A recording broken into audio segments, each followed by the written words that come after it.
got to say that the journey that we've been on has been long, it's been perilous, it's been incredibly ingratiating, where people have been so kind and compassionate and meeting the needs of our displaced citizens. But now we have a place called home. And when people come home, I am so excited to be able to give them the warmest welcome possible. And when we think about all of that wonderful support that we've received when we're out of the community, what I have to ask our citizens now is that when you come home and you know it's going to be different, and some of us have fared better than others, I know that we were a strong, good-hearted community before, and I know that because we've received so much, what I hope is that when we all come home, we help and support each other through this next phase of our journey. All I can say is welcome back, family and friends and citizens of Fort McMurray. I'm so proud to have our home open again so we can get back to the business of life and enjoy ourselves. I would just say this, please act safely, act maturely, make sure that we do things right, and help your neighbors, help your friends, because we're all going to need to be in this together, because we are in this together. So if I can do anything to assist you, send me a message on Facebook or Twitter, or just give me a call. I'm here for you. That's what I do for a living, and I'm more than happy and proud to do it for you. So please let us know whatever we can do for you, and just take your time, enjoy yourself, and be safe.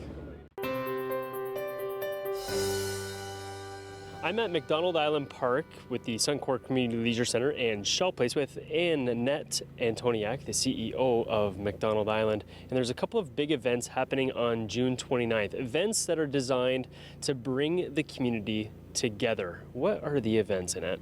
Well, it starts off in the morning with our pancake breakfast from 9 a.m. till 11 a.m. And our feature is Brett Kissel, who will be performing that morning. So he's going to be in the morning, the pancake breakfast presented by Smitty's, correct? And people will have a chance to see him in action before he actually gets in action at Commonwealth Stadium in Edmonton. That's right. And there's an event happening later on that day. What is it? There is. Our doors open at 4, and it's free for the entire community. And so we'll be taking the live feed from Commonwealth Stadium for the Fire Aid concert. And so at 5 p.m. it starts, and we have George Canyon, who will be emceeing the entire evening. And so we will have a satellite feed going back and forth from Shell Place to Commonwealth Stadium and back again. So you'll see all the performers that are playing at Commonwealth on a huge screen here at Shell Place. It's actually 32 by 42, so it's huge. That's a big screen. It is. And that is, of course, the Fire Aid concert headlined by Nickelback at Commonwealth Stadium. That's a fundraiser to help support local charities right here in Fort McMurray. So you might as well come check it out here at Shell Place because it's free of charge, and that concert is of benefit to you. Anything else you want to add to that spectacular day there, Annette? We just want to see everyone come out and enjoy and reconnect. People are slowly coming back into the community, and this is an opportunity to meet your neighbors, meet your friends, family, and enjoy an evening out. Reconnect, that is the big word that we're getting out of this. We're trying to get a sense of normalcy here in Fort McMurray. Obviously, we know part of the town has been devastated, but this is your chance just to get back into a little bit of a routine and back with your community members to celebrate that we are strong and we are here to rebuild. Thank you very much, Annette, for joining us. We have more Fort McMurray Strong right around the corner.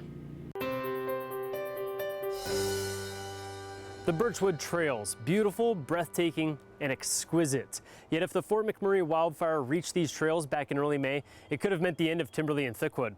It was an act of heroism which protected these trails.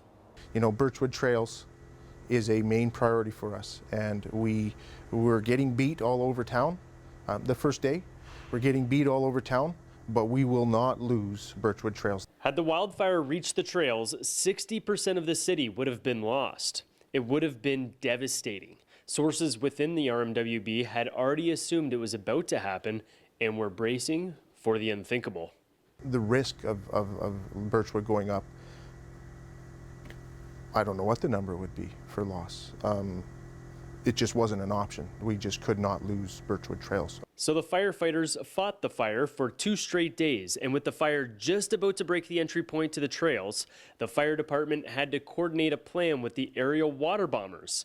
But the pilots couldn't see a target, so a little piece of fabric ended up being the hero.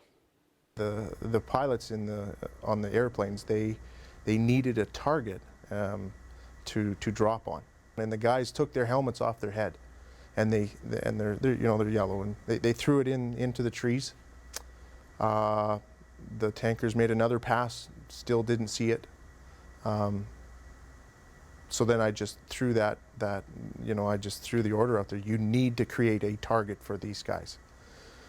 Through their own initiative, they come up, and yeah, there was a blanket that we hold in all the trucks, and they put it in there about 300 yards. They splayed it out, and fortunate enough, the third pass on the tanker group, of course, that was going to be their last pass because they were running low on fuel. So this was it. This was do or die, and the guys made a target large enough that they didn't miss, and the tanker drops started happening. Boof, boof, boof, and saved Birchwood Trails that day. Call it motivation or innovation, a battle was won at the Birchwood Trails by the Fort McMurray Fire Department. Unfortunately, the beast destroyed the red tarp, but it will be a symbol for this city for many years to come. The Birchwood Trails was our trophy. The Birchwood Trails was our motivation. We hadn't lost our Birchwood Trails. For the unsung heroes and being Fort McMurray strong, I'm Doug Roxburgh.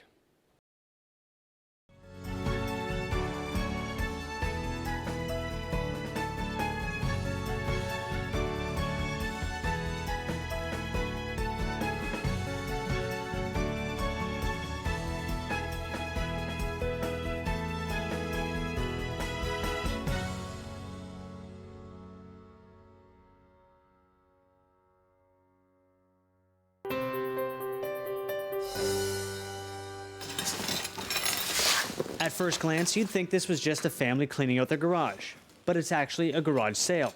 A coffee maker here, toys for the kids over there. But what sets this garage sale apart from any other is there are no price tags. Each item is free. All compliments of the people like Jody and McSkimming and the strong community of Fort McMurray. We just put together a free garage sale for fire victims. So we have a whole bunch of people in the community that are just dropping things off, and then fire victims are coming over and picking up everything that they need. So anything from pots and pans and toasters and sheets and towels and all of that stuff. So people drop it off and other folks pick it up. All kind of cups and stuff like that. McSkimming is no stranger to stepping up for her community. In December, she helps fill 250 backpacks with the essentials with the group Santa Packs for the Homeless. Together with Jordan Adele Simon and the Facebook page YMM Helping Others, McSkimming is now helping victims of the Fort McMurray wildfire. She was kind of advertising that they were going to put together families that they wanted to help on that page, and I just sent her a message and said, hey, let's partner together. So Jordan's been really kind of driving and finding the families that need the most help, and we've been collecting the donations and finding the people to sponsor the families to make sure that we get the right stuff into the right people's hands at the right times. Since the beginning of the project, the garage sale has become a second job for McSkimming and has since helped an estimated 20 families, and it continues to grow. We've kind of been putting in about 9-10 hour days just helping folks out in the community, and we probably are loading between 9 and 10 truckloads a day of fire victims going out with everything that they need, and we're probably receiving between 15 and 20 truckloads a day. But that's not a problem for the longtime resident of this northern Alberta community, because this is where her heart is. It's a big deal. I was born and raised in Fort McMurray, so this is my home. Being evacuated and coming back and still having a home made me feel extremely blessed. So the one thing I could do was offer the space to do something like that, but it's a heart-touching thing. You know, this is our neighbors. These are my people. These are who we care about. Continuing to assist those who lost everything to the fire, for Fort McMurray Strong, I'm Craig Momney.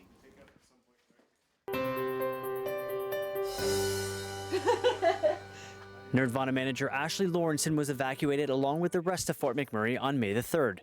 But it was on May the 4th, which happens to be International Star Wars Day, that together with a friend, she combined her love for the region and the movie franchise to create a symbol for a community in crisis. May the Fort Be With You is a design that my friend Sitar and I came up with after seeing the hashtag May the Fort Be With You on May the 4th instead of like May the 4th Be With You, like the Star Wars pun. And Sitar got in touch with me and she was like, hey, why don't we turn this into a t-shirt and try and raise money for Red Cross? The shirt's emblem combines the logos of the regional municipality of Wood Buffalo and the Star Wars Rebellion, along with the words, May the Fort Be With You.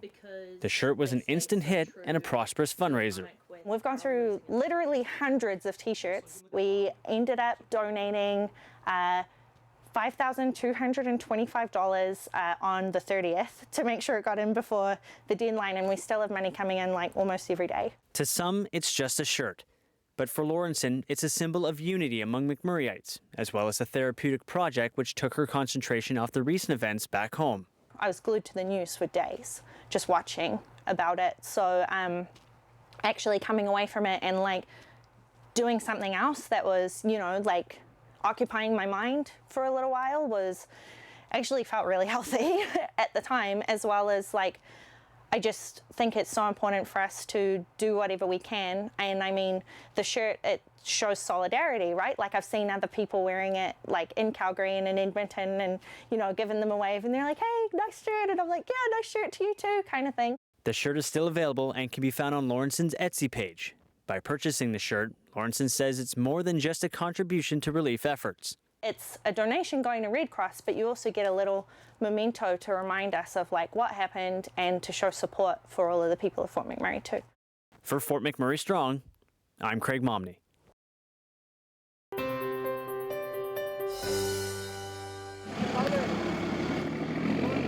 14-year-old Caitlin Lepine wanted to prove that age is just a number. As an avid animal lover and equestrian, Lepine wanted to take part in the pet rescue efforts, but was told she was too young. The teenager wouldn't take no for an answer, so she thought of another way she could help that was close to her heart. I thought maybe I could plant trees for all the areas that lost their trees, especially because I ride horses a lot. And down on Tower Road, we lost all the trees in the trails.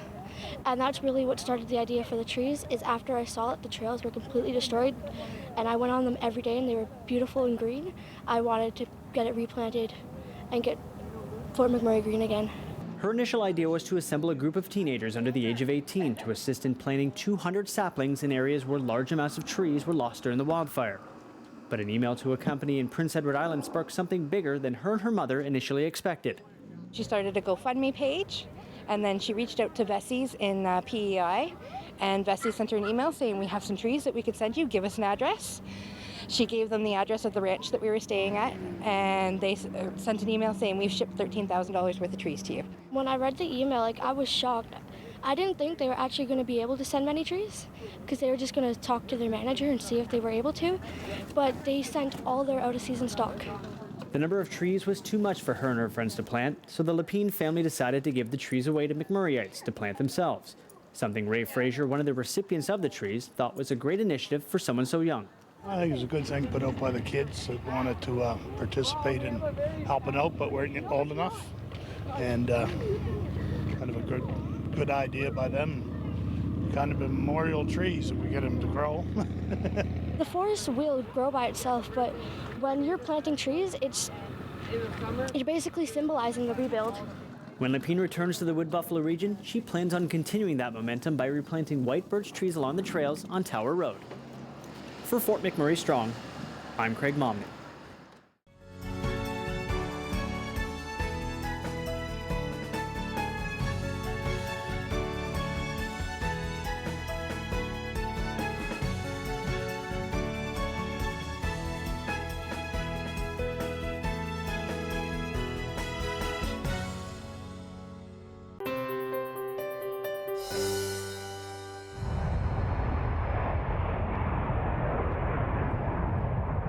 Getting out of a city during a mass evacuation was easier said than done, and leaving Fort McMurray, you only have two options: by land or by air.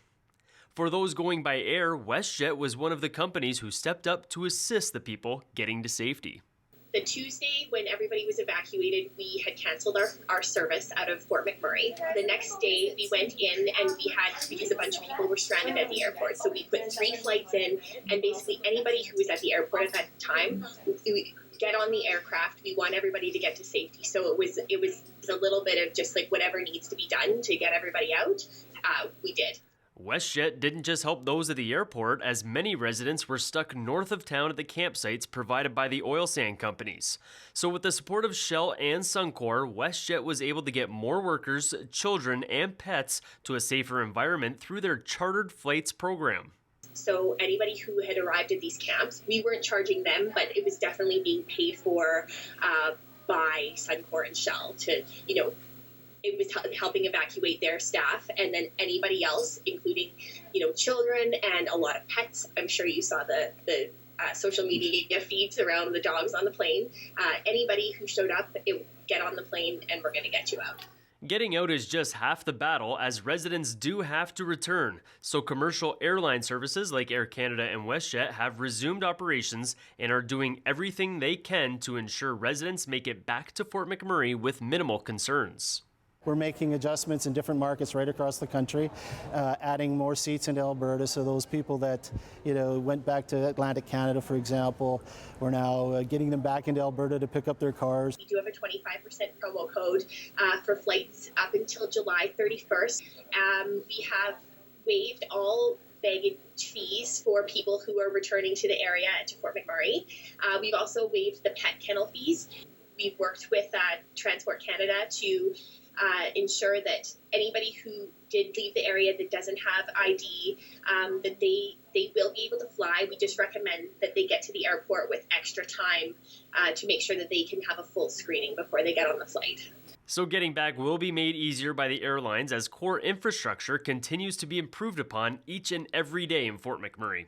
The airlines will be doing what they can, and our Happy Air service has resumed to the north. We'll just keep supporting this story and these great people of Fort McMurray. Everybody's hearts have been with the community since we saw the devastation occurring at the beginning of May, and we're very proud to be able to support your community during this devastating time, and we're going to be here for you for the long term. With an eye on the skies and being Fort McMurray strong, I'm Doug Roxburgh.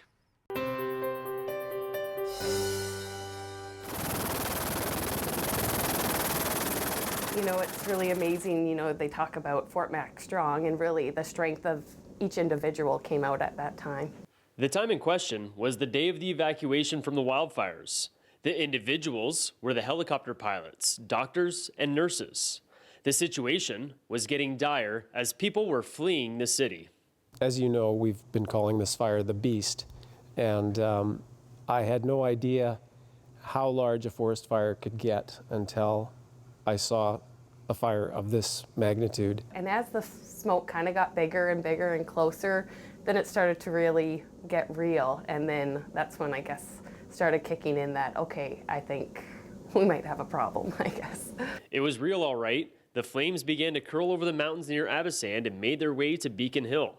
So the hospital staff began getting patients to safety as quickly as possible. Most patients could be transported by the highways, but there was one patient who required immediate care in the intensive care unit. They had to be transported by air to the nearest facility, so with some quick thinking, Katie Kirshner called the local helicopter emergency response organization, HERO for short, for a big-time favor. We got a call, I forget the exact time, it was in the afternoon, I believe. Roughly about 2 o'clock, I believe it was, from the IC unit at Northern Lights Regional. That some of the patients in the hospital couldn't be taken out by road, and we knew that it was about to be evacuated, so we were asked to come and see if we could bring some of them out.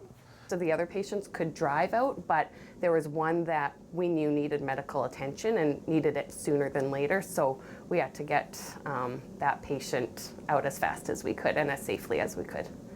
The first thoughts of my mind, actually on the phone call request, I said, I think it would be best to get this patient sooner than later. Based on the conditions of the wildfire, the assumption from Ken Duick was correct.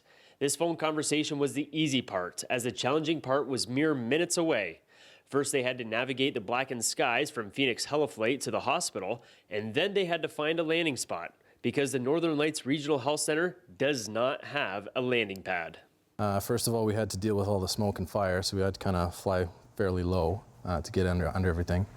And we were just picking our way through as we went down the Clearwater Valley towards waterways and then eventually towards the hospital. We landed in the field adjacent to it. And it was really surreal to just see this huge machine landing in a field where it should not be. And we couldn't get the patient through the gate that had access to the field. So that was frustrating. So then one of the helicopter pilots realized, hey, I think we have enough room in the parking lot to actually land. We had to reposition the aircraft over into the parking lot, not an ideal setting to land the helicopter. So we had to clear out some cars in the parking lot to make enough space to bring the aircraft in so that the patient could be wheeled directly into the aircraft and then flown from there. With no landing pad, if it wasn't for the quick thinking of the pilots, who knows what could have happened to the intensive care patient. The actions taken by not only the pilots, but the doctors and nurses helped save a life that day.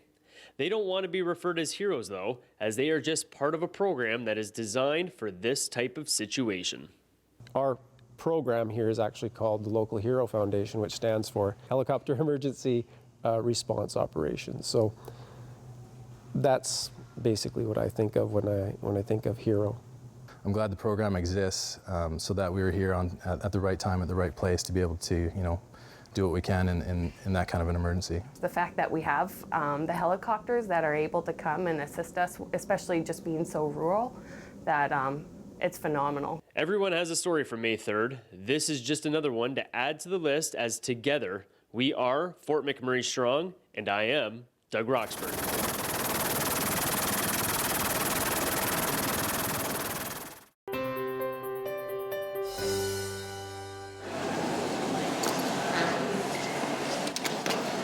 Air service in any community is an absolutely vital component of a community's economic viability, and so we've been prevented from doing commercial service for obvious reasons because of the firefighting for over 5 weeks. So the phased re-entry of that service is just a huge milestone for the community and for our airport authority and all our partners. Commercial air service is back in Fort McMurray as many residents are making their return home.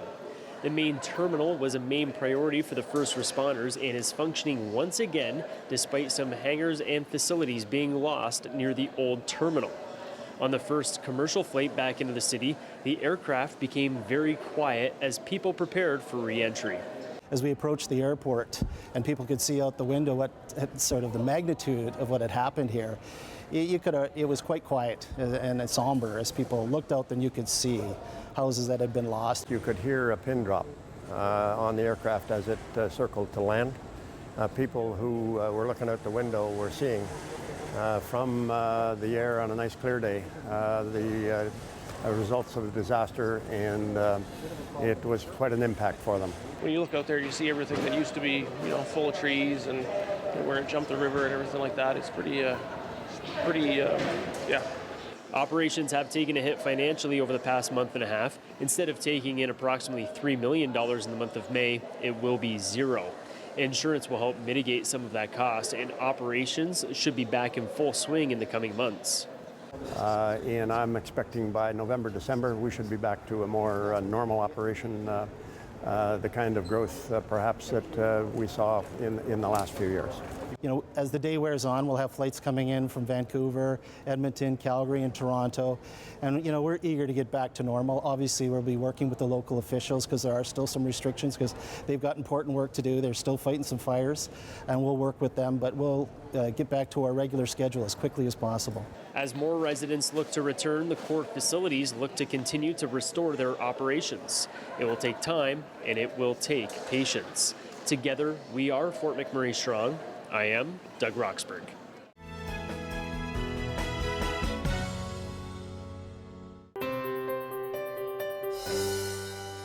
We're never going to forget. It's going to be something we're never going to ever forget. But in the same token, it's going to drive us to put things back together that much quicker. Chris Hampton is one of many Shaw employees helping to get services back online in the affected areas after the wildfire. And he was eager to get back to work. It was my chance to give back to it. Not as in a Shaw thing. I mean, that was part of it, but as my whole life, 16 years I've been here, and this has given me the most I've ever had throughout my life. So it was the one time I could give back to this community. Hampton is part of a small team of 32 in Fort McMurray. They all safely evacuated the town on May 3rd, but not without loss. The homes of 4 employees, including Hampton's, burned down during the blaze. Hampton may have lost everything, but his spirit is still intact. I'm not the type of guy that's gonna sit around and say that's not my job or leave it to somebody else. It's like, hey, we're here, let's do this, let's do what we can. And like I said, it's my chance to pay Fort McMurray back for all the things that it's done for me. A lot of those people who lost their houses were the first to raise their hand and say, I want to get back, I want to help rebuild. We need to be there for our customers. And I think it was important for everybody to get back and help out as much as they could. Known for their assistance in recent disasters like the floods in southern Alberta, Hampton says Shaw has been a big part in supporting those affected in Fort McMurray, and feels the company he works for looks at his customers more like a community than just a name on an invoice. Shaw really sees our community as a family, not as individuals and people that just give us money for a product, right?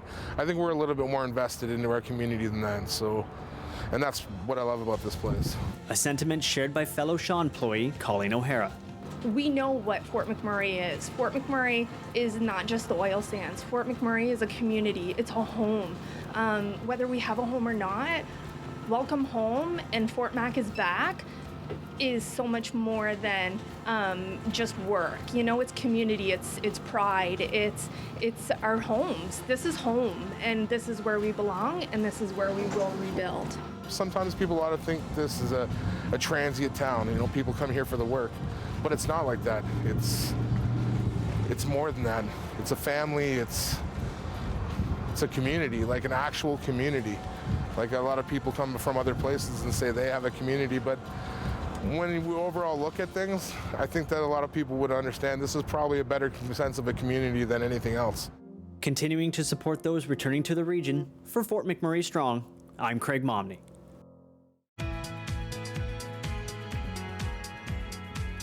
We want to send a representative to each home and business.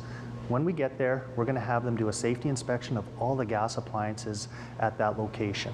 So they'll go through everything, make sure it's working properly, then we'll relight that customer. The way that we're asking people to contact us is through atcoresponds.com. They can fill out a form. They fill out that form. It goes into our call center and our dispatch. There are other ways though. We recognize not everybody has internet access, so they can also visit the welcome centers in Fort McMurray, and we have representatives at each one of those welcome centers to help people through the process, make sure that they get their service restored quickly and safely. So after you submit the request to have us come out and do a relight, put that placard in your window, someplace visible that our staff can see from the street. And as we're going through a neighborhood, if we see that placard, we're going to come to your house and we're going to get you relit.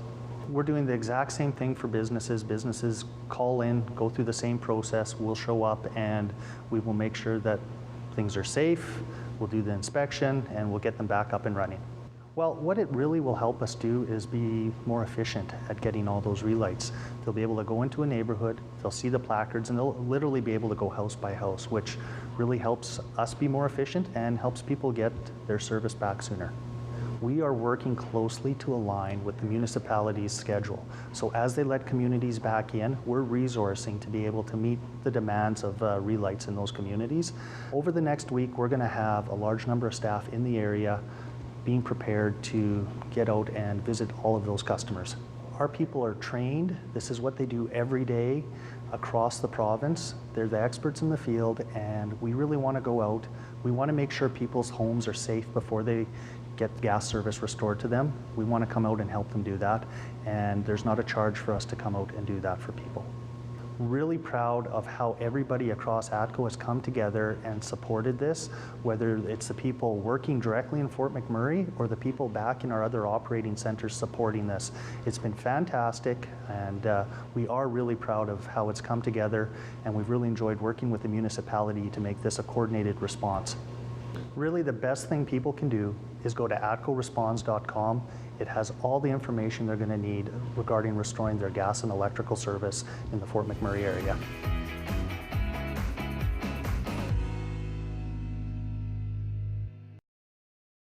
We have created this dedicated Shaw TV channel to help Fort McMurray residents stay connected to the latest community news and developments as they return home following the devastating wildfire in May. If you have important information or a story idea, please contact edmmc@sjrb.ca.